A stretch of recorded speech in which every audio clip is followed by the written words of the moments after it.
Konnichiwa, my dear friends and compatriots, and domo arigatou gozaimasu for watching this video. Now that you've heard maybe 50% of the Japanese words that I know, you can guess where I've probably ended up now. It's here in Tokyo. I've left Jerusalem and come all the way here to the Far East, and it's great. I've only been cognizant for a few hours, having spent most of my initial time off the plane sleeping and recovering. But now that I'm here, if anybody's out there and you want to go grab a cup of coffee or whatever, I am down as always. So, in any case, now that I am back among the living, let's do some more Mac stuff. So what are we going to do today? Well, I can't honestly pretend like I really understand all of what's going on here. Usually I at least have a vague enough sense of the math that I can sort of bullshit my way through and pretend like I can give you some insight into what's going on behind the scenes, as it were. That is not the case this time. I've just been playing around with a little effect motivated by some curiosity, and you know, it's like we're two kids and I'm showing you around a piece of garbage that I've been poking at, but my expertise comes largely from how long I've been poking at it. And if you pick up the poking stick and poke for 15-20 minutes, we'll have graduated from the same doctorate academy of I don't really understand what the hell is going on here, but I like the way it looks. So in any case, let me show you this cool effect that I've sort of been playing around with. Basically, we're going to do amplitude only convolution on an image. What does that look like? Well, to do it, we're going to use the object that motivated this whole inquiry for me in the first place, jit.fft, which takes a fast Fourier transform of a matrix. So it's doing the Fourier transform in the visual domain, in the matrix, the jitter domain, which is similar to doing it in the visual domain, except now we're looking at frequencies within the visual data, within the image, and that might not seem as strongly motivated as it is in the audio domain. And you'd be, I don't know, half right. It's not as immediately obvious why it's useful, but it lets you do cool effects like this anyway. So let's start with the jit.qt.grab, which, as you know, is the way to get webcam data into Macs. Always bugs me.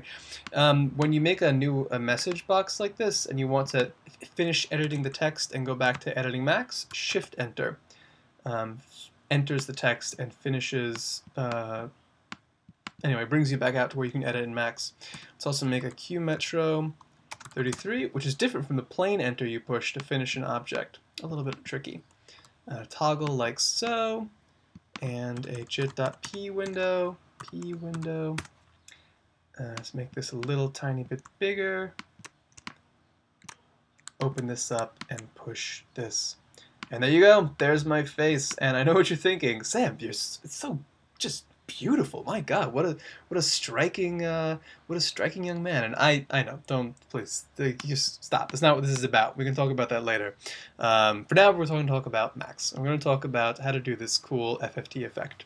So there's our input matrix, and here's the jit.fft object. Jit.fft is just going to take one plane of an input matrix, take the FFT of it, and spit it out. It actually, as you know, so as you remember from the auditory domain, the FFT is actually of a single signal. It's actually two numbers. They're called complex numbers because it has a real and an imaginary component. And as I showed you maybe a billion videos ago, that's just the amplitude and the phase. So it takes a signal and decodes that signal into amplitude and phase for each frequency component. JIT.FFT is no different.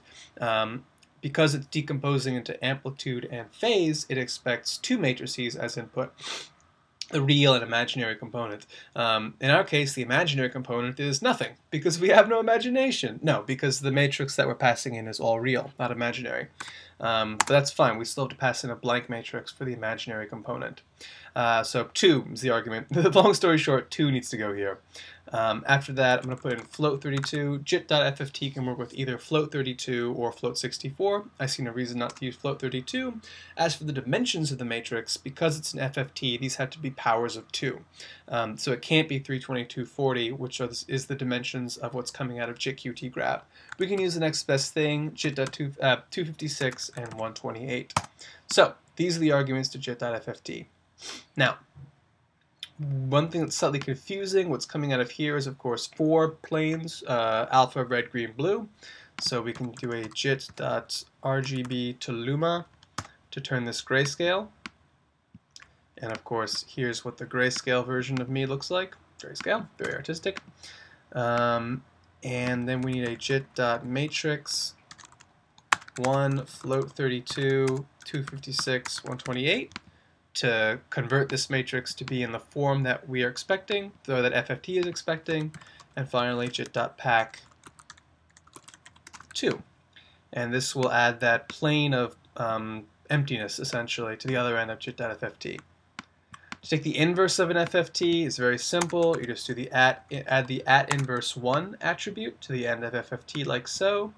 This inverts the FFT, or it comes out, not what I meant to do, not what I meant to do. What comes out, stop.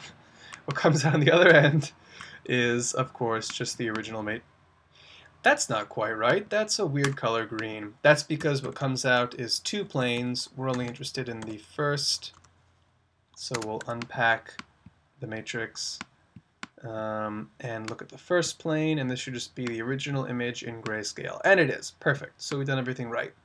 Now, at this point you may be thinking, well, that was a whole big, wonderful waste of time. Why are we just taking the original matrix, doing all this complicated junk, and then spitting out the original matrix downsampled unnecessarily on the other end? Well, because, obviously, you impatient person, we're going to do something interesting in here. Amplitude-only convolution. As you may or may not remember, to do amplitude-only convolution, we take another matrix, or another anything, take its FFT, get the amplitude component of the amplitude and phase from that signal, and then multiply that by the real and imaginary component of this matrix. Sounds complicated. It kind of is, but also kind of isn't. What other matrix are we going to use? Well, I suggest we turn to our good friend JIT.BFG. JIT.BFG, of course, standing for JIT.BigFuzzyGoodness. What is Big Fuzzy Goodness going to do for us today? Well, let's pop over to, I don't know, just grab this stuff from the G-Noise tab. I'm going to grab this basis set noise gradient, grab all these objects, the BFG itself, and normalize here. Copy this, close this, delete that one, and paste this into our thing here. We hook this up to the BFG, move this up like, ooh, that's not what we wanted, that's not what we wanted at all. We can move this up here like this, throw this P window down here, and if I bang on this noise gradient, you can see there's our noise. Move up the scale, there's the noise, very exciting.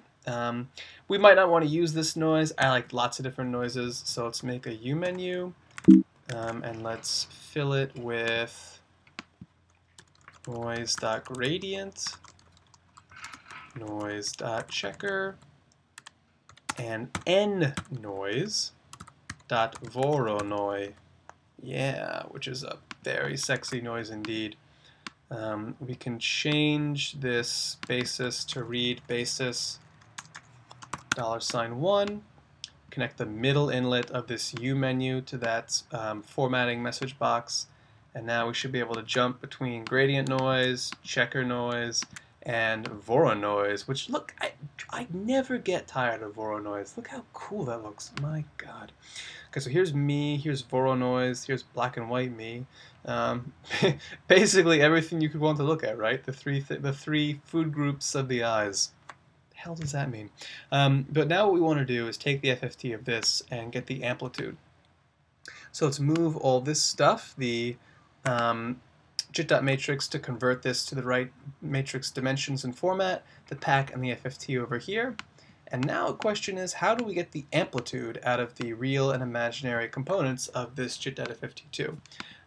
It's very simple. If you imagine the FFT as a circle, we're looking for this. You imagine the FFT as a circle, and imagine each point as the complex and real components of the FFT as the x and y. So here's a circle. Here's the circle.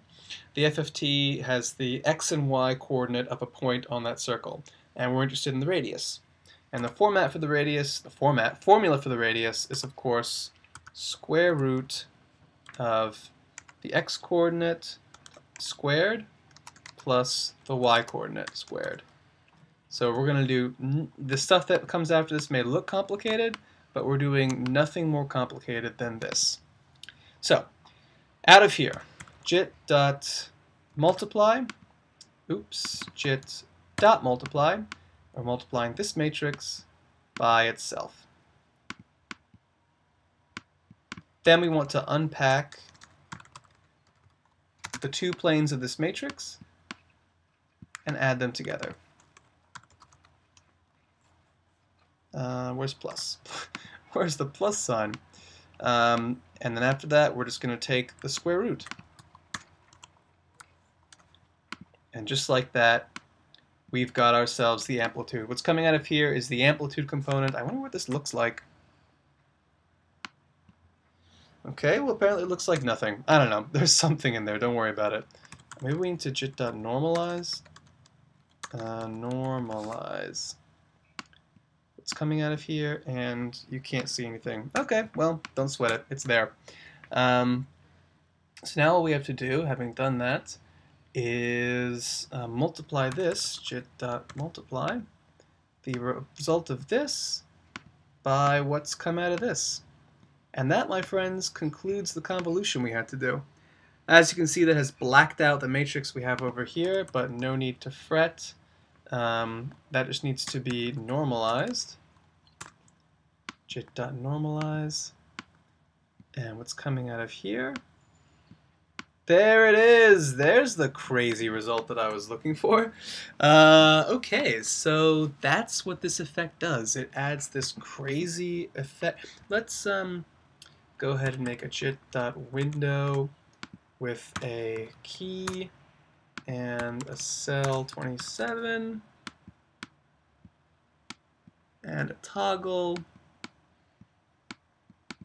and a full screen $1. And this is, of course, the junk that I always use to enable us to make a window that toggles between full screen and not. Hook this up like this. And now, this is the crazy effect, man. Look at this junk. I mean, I think that's mental. What a goofy thing. And you can see how if you play with it, especially at like low scales, or even high scales are interesting. I don't know quite what to make of that. What's 0.2? Look at this. Look at what's happened to my head. This up a little bit. I know what you're thinking, Tim, this is great and all, but I want colors, man. I'm not satisfied. My life isn't black and white. I'm not a black and white person. I live bold, vivacious, and full living Technicolor.